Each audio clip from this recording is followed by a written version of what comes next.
which they are all chasing one Zhang Wei Li. Her belt's on the line in 2 weeks in Boston on pay-per-view against Amanda Lemos. Suarez out of the southpaw stance in blue. Andrade, the orthodox fighter, in yellow. I mean, straight away, look at the size of Suarez compared to Andrade. She's massive for this weight class. Undefeated at 125. But we know Jessica Andrade has that knockout power and the nastiness with which to throw it. One of the things about Andrade, she said, is I got to make sure and not just go crazy and start to throw crazy hooks and uppercuts like I've done in the past and walk into a takedown. I got to be very cautious, very patient, and make sure I'm using the right punch count so I'm staying on the weak side angle so she can't just double leg me. Well, that's what's cost her in the past. I mean, that's what we love about Jessica Andrade, her willingness to engage, the aggression that she shows. But like, for example, last time against Yan Xiaonan, she was chasing her. Xiaonan relied on that. She knew she was going to come at her, swinging wild hooks, and hit it with a perfectly timed right hand. All right, this coach's camp is brought to you by Jose Cuervo Tequila as we look at the Suarez corner. Good read, Tati. There you go. Keep that stick on her.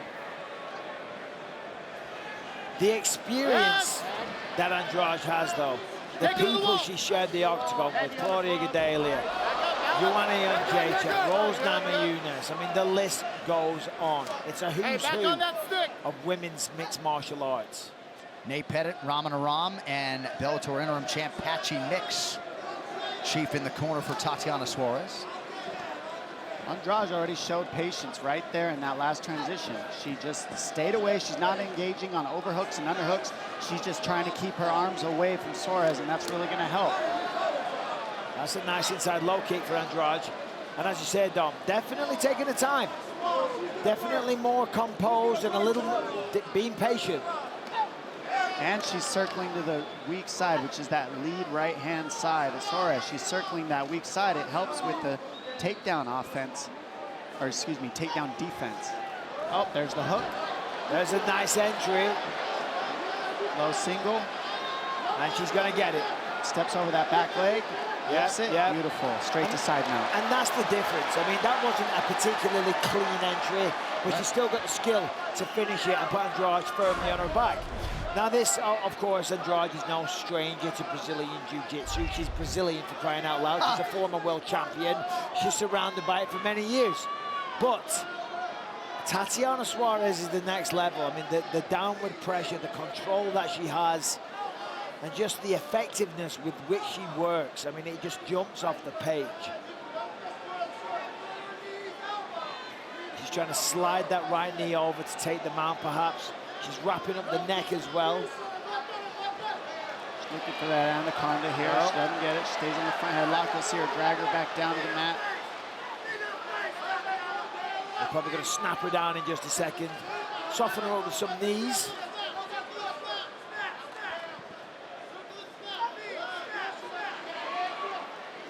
Suarez staying composed. Looked like maybe there was a glove grab in there. Nice knee to the body by Tatiana. 90 seconds to go, round one. Yeah, she's placing that nicely. She's thinking about a standing guillotine. Andrade is keeping that hand out of the game so that she can just kind of weasel her arms out of there and then circle off. See how she's got that underhook? She'll circle to the left, and she'll use that underhook to put Suarez on the fence. And that should create some space, but she's got to get that hand off the chin of her. There it is right there. Now that she got the hand off the chin, she could try to get out, but Suarez obviously going to stay glued to her as long as possible. Beautiful knee to the body by Suarez. They are heavy knees. And you know, it's almost cliched at this point to mention it, but let's remember, in a situation like that, she did pick up the then champion Rose Namajunas and turn her lights up by slamming her on her head.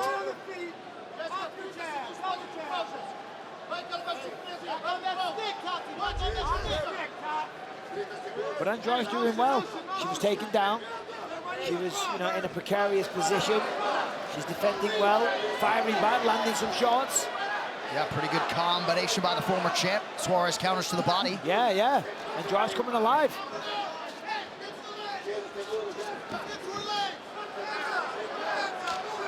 Andrade with a cut on her right eyelid. Doesn't appear to be in a great place either. Body kick for Suarez late in the round. Round 2 coming up. Entire show available on ESPN and ESPN Plus. Main card at 7 p.m. Eastern. Dom, you really admired Andrade verbally with the tactics in our fighter meeting. Your thoughts on what she accomplished there in round 1? Well, you just see her sticking to the game plan. Her coaches may look at her circling to the weak side. She's circling away from the power side of Suarez, and that's really forcing Suarez to shoot single legs instead of doubles, which gives her more of a chance to defend. Now, she got taken down with that single, but it just gives Andrade a chance if she's forced to singles and not doubles. Yeah, and it also, I mean, listen, Andrade will grow in confidence big time. Now she's got it on the single leg, she's wrapping that leg up, and she finishes it. So that's a shame for Andrade.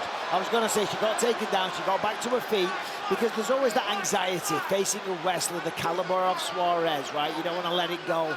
I'm not going to go into the details because we've said it 1,000 times, but she passed that test in round 1. So I thought in round 2 she might have some success letting go with the hands, but right as I was about to say it, she's on her back. Suarez does what Suarez does. She's very good. So that's 2 single legs that look at Suarez this, though. has finished. And with those single legs, she's able to transition to these grappling positions so nicely. And she's got a real threat here for a Darce if she sinks it. She doesn't, she goes to take back. She's going to go to try to go behind guillotine. Doing a beautiful job of getting back to her feet, but this could be deep here. She doesn't have her hands locked, though. Arm in guillotine. Kind of, is it under the chin? It's hard to see under the here. chin, but her hands are not locked, so she's trying to lock it. No. Got it. 11-0! Tatiana Suarez submits Andrade in round 2. And her hands weren't even completely locked. That's how deep that choke was.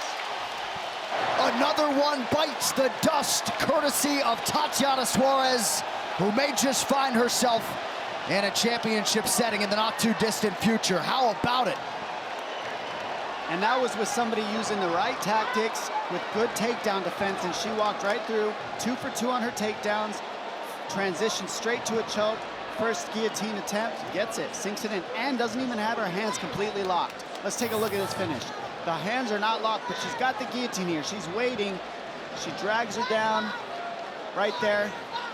Sets up the, she's trying to set up the Darce here, but Andrade gives her the guillotine, so she takes what she gives her. Look how she's got it under the chin already, right there, and then she sits. Now her hands aren't locked, so she tries to move and transition to a no-arm guillotine, but it's so deep, she doesn't even need to lock her hands in. They're not even completely locked, but no arm is in there, and that was a beautiful transition to switch to the no-arm guillotine by Suarez there.